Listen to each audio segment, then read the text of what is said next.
हिंदुस्तान में मजहब के नाम पर की जाने वाली सियासत कोई नई बात नहीं है, लेकिन पिछले 6 सालों के दौरान जो हालात हिंदुस्तान के हो चुके हैं उनमें सेक्युलर समझी जाने वाली सियासी जमातों, पॉलिटिकल पार्टीज़ को भी अपने चेहरे पर पड़े सेकुलरिज्म के नकाब को उतारना पड़ रहा है। क्या ये मेजॉरिटी कम्युनिटी की सियासी ताकत है या फिर माइनॉरिटी कम्युनिटी की कमज़ोरी?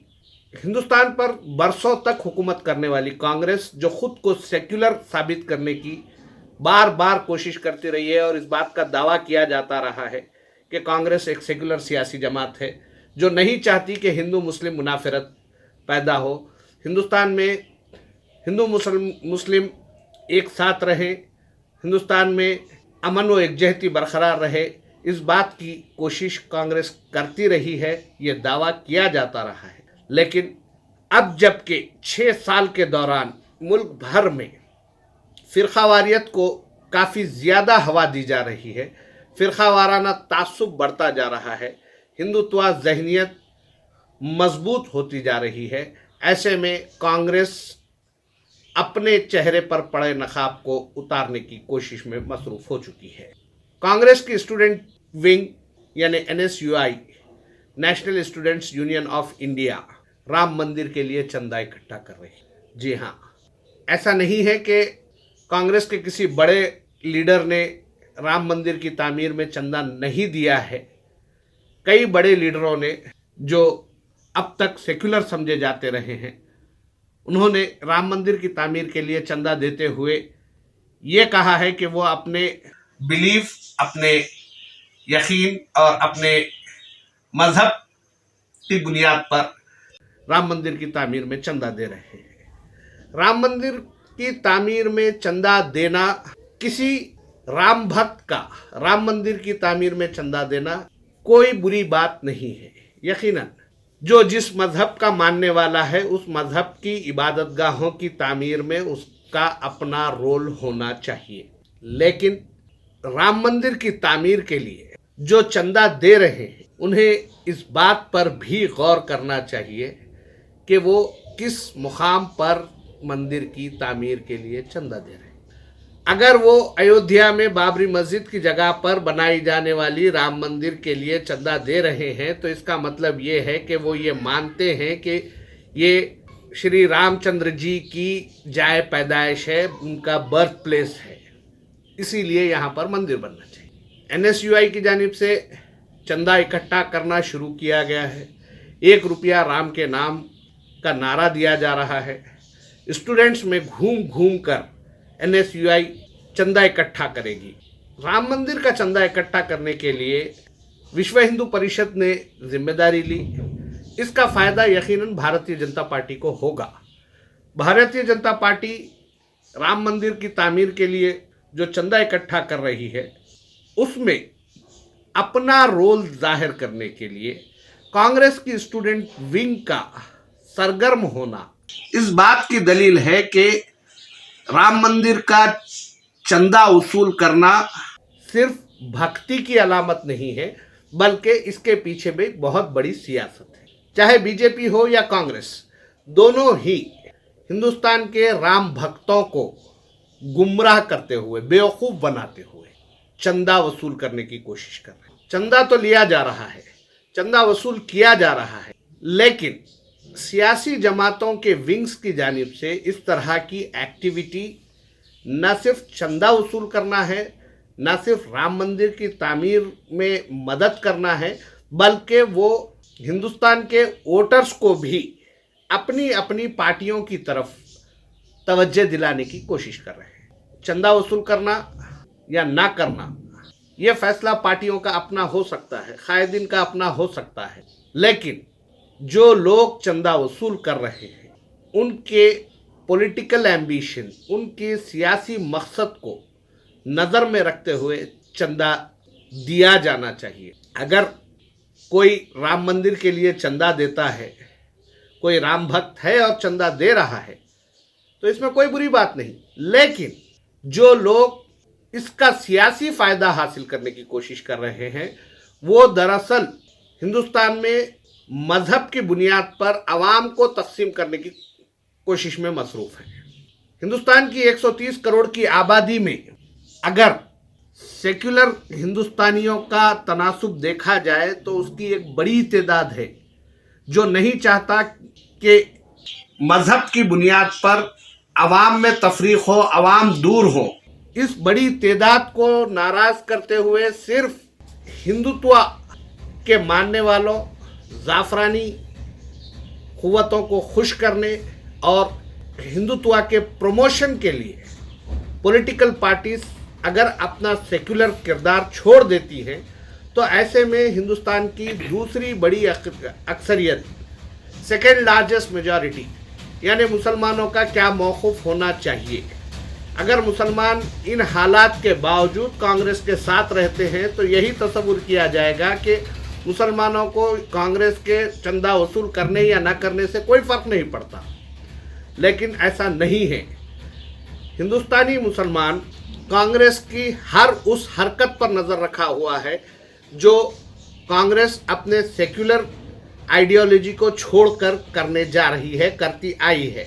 पिछले गुजरात इलेक्शंस में उस वक्त के कांग्रेस के सदर राहुल गांधी ने कई मंदिरों का दौरा करते हुए सॉफ्ट हिंदुत्व को प्रमोट करने की कोशिश की। उसके बाद भी कई प्लेटफॉर्म्स पर राहुल गांधी के ब्राह्मण होने, जनेऊधारी होने ना होने पर बहस छिड़ी रही और कई जगहों पर राहुल गांधी ने अपने जनेऊधारी ब्राह्मण होने को साबित करने की कोशिश की।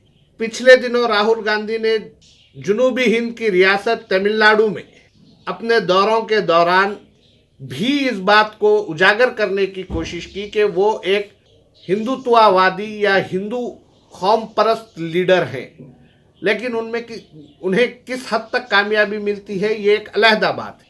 6 साल पहले यानी मोदी हुकूमत के इख्तिदार में आने से पहले और इख्तिदार में आने के बाद भी कांग्रेस के सीनियर लीडर दिग्विजय सिंह के कई बयानात पर ऐसे तनाज़ात खड़े हुए और ये कहा गया कि दिग्विजय सिंह मुस्लिम परस्त हैं, वो मुसलमानों की बात करते हैं, लेकिन वो दिग्विजय सिंह भी अब राम मंदिर के लिए चंदा दे रहे हैं। कांग्रेस की हिस्ट्री में कांग्रेस ने मुसलमानों की तरक्की के लिए क्या किया या क्या नहीं किया ये एक अलहदा बहस है, मगर पिछले 6 साल के दौरान जो फ़िरका परस्ती का जहर फैलाया गया है उस जहर से कांग्रेस भी आलूदा हो चुकी है और कांग्रेस खुद को मजहब परस्त हिंदू सियासी जमात के तौर पर पेश करने की कोशिश कर रही है।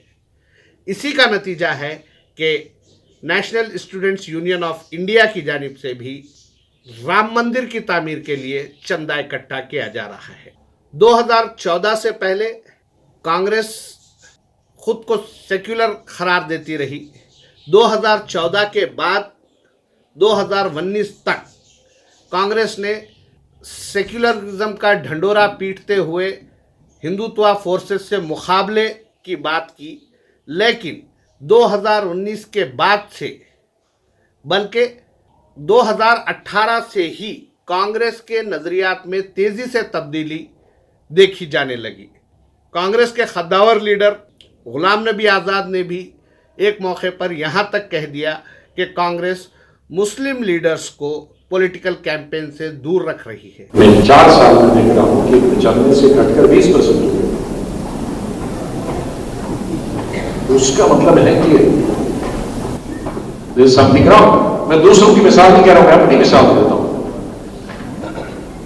आज डरता है आदमी बुलाने से, पता नहीं इसका वोटर्स से क्या होगा। हालांकि मेरा जैसा कोई बैलेंस आदमी बोलता नहीं है पार्लियामेंट के अंदर भी पार्लियामेंट, बल्कि मुझे बहुत सारे हमारे लोग कहते हैं आप बहुत कम अटैक करते हैं बड़े साफ्स को।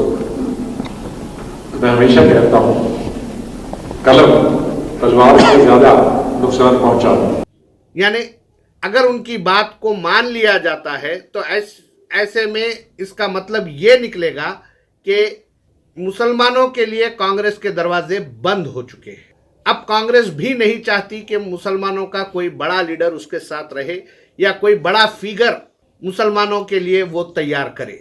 कई खद्दावर मुस्लिम लीडर्स कांग्रेस के साथ रहे, जिनमें मौलाना अबुल कलाम आज़ाद डॉक्टर जाकिर हुसैन, अहमद पटेल, अब्दुल रहमान अंतोले, गुलाम नबी आज़ाद, ऐसे कई नाम हैं जो कांग्रेस के साथ रहे हैं।